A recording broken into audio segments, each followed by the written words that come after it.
Hi, so I'm going to do a video today about measuring. It's something I see really often. Pattern companies just expect you to know this stuff and you don't know unless someone's taught you, so I'm here to teach you.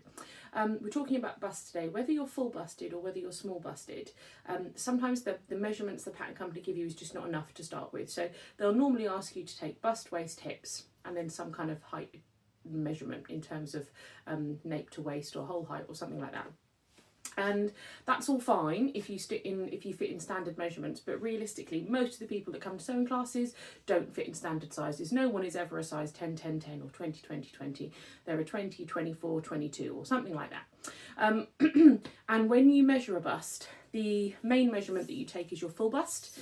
And just a reminder, if it's been a while, your full bust measurement is around the fullest part of your bust.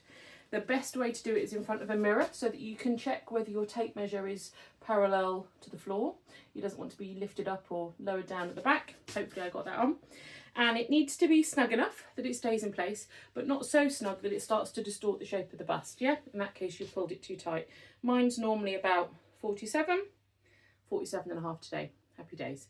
So that's your full bust measurement, and that's all well and good, but there's another measurement that you're going to want to take.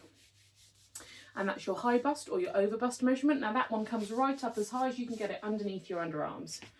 And then you come in over the top of your chest. Now, normally I would take this one without a bra on. This is not about bust tissue. This is about your shoulder. It gives you a shoulder measurement. But you and I aren't that friendly, so I'm going to keep my clothes on today, if that's all right. But I would suggest you take this without your bra on because you want the breast tissue to drop out of the way if at all possible. So this one, make sure you bring your arms back down again. It's really tempting to keep them up, but bring them down.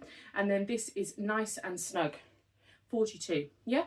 So my over bust, my high bust is 42, my full bust is 47 and a half, and that is a 5.5 inch difference.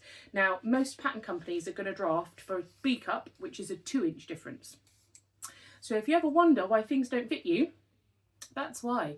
If you have more or less than a 2-inch difference between your over bust, your high bust and your full bust, you're going to need to make some kind of adjustment to the pattern. So rather than starting with your bust measurement, you have to extrapolate backwards on the pattern to work out what the high bust measurement that would fit you would be, and then add extra ease in for the bust. If you want to know more, you can come to one of my fitting classes, or you can get yourself some fitting books and find out a bit more about it.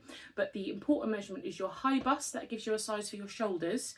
You start at the top and you work down. You get the shoulders to fit first, and then you adjust for the bust if you have to. There we go. Hope that makes sense. Bye.